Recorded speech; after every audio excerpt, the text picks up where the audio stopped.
I, male 18, just found out that my father, male 42, baby trapped my mother, female 40, with me. I grew up thinking my mother had abandoned us. That is what he always told me. He told me my mother packed up and left us when I turned 2 years old. I grew up to resent and hate her. Mainly because I saw how my father was working super long hours to make ends meet. I hated how my grandma basically had to raise me. When I would ask her about my mother, my grandma painted a picture of a bitter, spiteful, hateful, spoiled, entitled woman. I felt very justified in my anger and hate for her. That's what my family told me, and I had absolutely no reason to doubt them. A few weeks ago, I found her on social media while at my boyfriend's house. And I was so effing mad. She was out there living her best life. She is a cook, chef, in a Michelin star restaurant. She travels, has a huge apartment, and apparently is married to a gorgeous man. In a fit of rage, I DM'd her cursing her out for abandoning me to live her frivolous life and that karma would come to her. She obviously saw it. Instead of going off on me, she just asked me to meet her and that she felt like I had a right to express my anger to her in person and that she owed me as much. I was starstruck because my father said she never stood for the consequences of her actions. Without telling anyone, I agreed.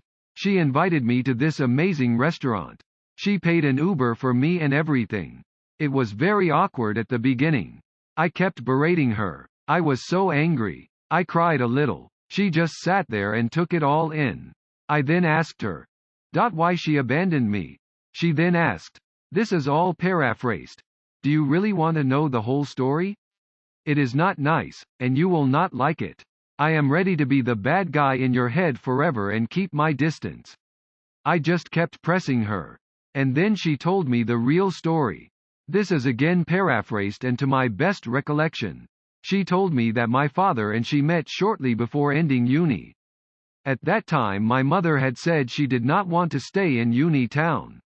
A few months after dating, my father told her that his landlord was evicting him because the apartment was needed for immediate family use. She offered him to stay while he found something else. Months passed and he was not doing anything. Then she got a job offer in another country. She told my father that he could take over her apartment or come with her. They had this huge fight where my mother told him that she was not ready for the type of commitment he wanted. She wanted different things in life than him, and that as much as she loved him, that they weren't compatible. They stayed living together and then one day she found out she was pregnant. She told me honestly that she was thinking of not having me. She did not feel ready to be a mom at 22. She did not feel maternal feelings. She said she was already struggling with depression and late-diagnosed ADHD. My father convinced her to have me. He said he would take me because he had a right to me. That he would go after her because that baby was also his. So, she had me. She said that the time after birth was really bad. My father was dragging out the legal procedures. He refused to vacate the home. My mother said that while she felt love for me and that there were moments when she felt overjoyed, it was overshadowed by huge waves of suicidal ideation. She was scared that she was gonna hurt me. She also showed me some of the court documents of that time that backed up her claims. In the end, she was so desperate that she agreed to stay with my father if he agreed to be the main caretaker. He did, but only half-assed. My mother then told me that it got so bad that she tried to commit suicide around my second birthday after a particularly nasty fight where my father admitted to having tampered with her birth control. She showed me the papers of the involuntary 72 hours commitment and the legal documents where she was found unfit to be a parent afterward. I felt nauseous after all that. I would have not believed her, hadn't she brought so much evidence with her. She then asked me what I meant in my message that we were struggling. I told her that we were not exactly rich and that I was struggling to come up with the money to go to university in another city. She was bewildered and asked me what my father had been doing with the monthly payments she was making. I told her that we don't receive that money. Then she took out another stack of papers.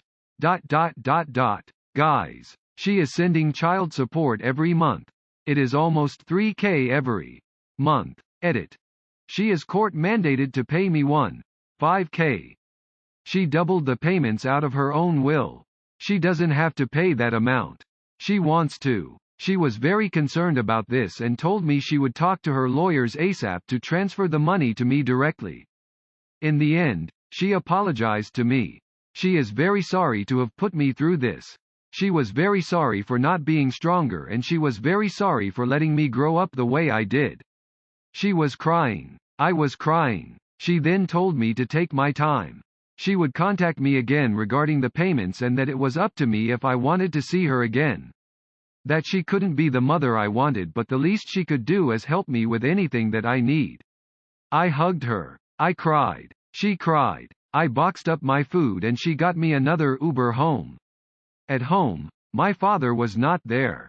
So, I went straight to bed and left early the next morning and am staying with my boyfriend. My whole life is a lie.